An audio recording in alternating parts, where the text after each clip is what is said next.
We're going to look at 3 short issues today that demonstrate the importance of proper planning and taking responsibility for your own decisions.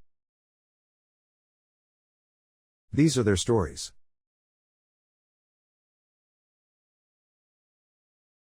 We had another long day of excursions, and when we got back on board we decided to freshen up for dinner.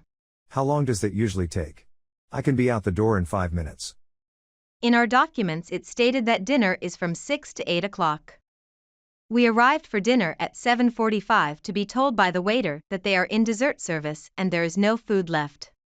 That is how dinner usually works. At no time have we been ever informed that if we do not eat at the designated start time that we will not be able to eat.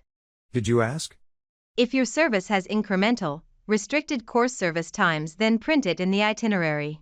We did. We told you that the dining room is open from 6 o'clock to 8 o'clock and you showed up as they were closing. The previous night you have 2 specific dinner service times due to a late excursion. Why would you have not done the same on our day? Because everyone else managed to make it to dinner on time, with the exception of you. These folks booked 2 excursions, and then took off to explore on their own. When they got back to the ship, dinner was already underway, but they decided to lounge a bit in their room rather than go to dinner. They showed up at the dining room with about 15 minutes left and expected a full dinner, even though the dining room was clearing dinner and closing. The majority of guests had already been served and dinner was over. The remaining guests in the dining room were enjoying dessert and an after-dinner drink or coffee. Be on time and don't finger point when you don't.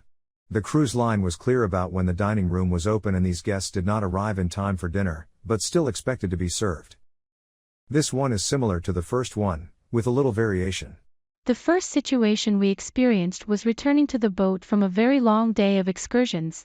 We rested a bit and woke up late missing dinner. Maybe you should have set an alarm? We understand there is a specific dinner service and not 24-hour buffets like standard ocean liners.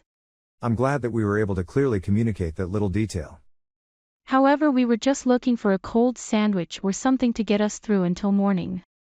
No amenities are available, we understand that, but not even a cheese sandwich or something to get us through the next 10 hours.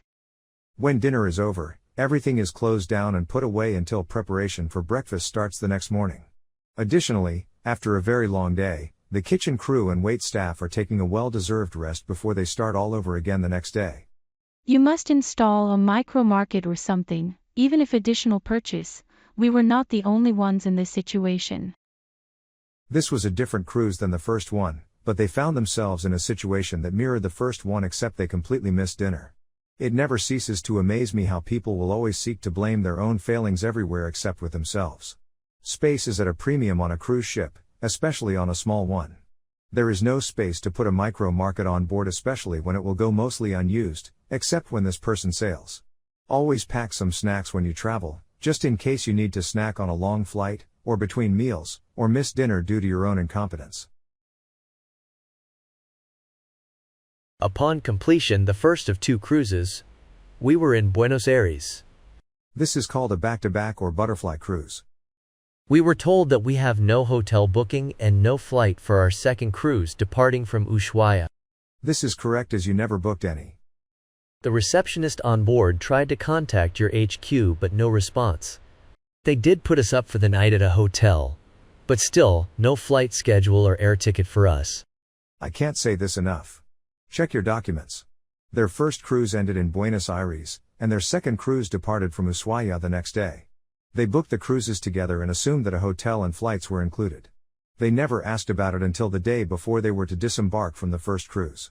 These are treated as 2 separate cruises by the cruise company and they never asked for or booked a way to get from one place to another. They had to scramble to get last-minute flights, at a premium cost. All could have been avoided had they looked on page 2 of their documents where their flights were listed.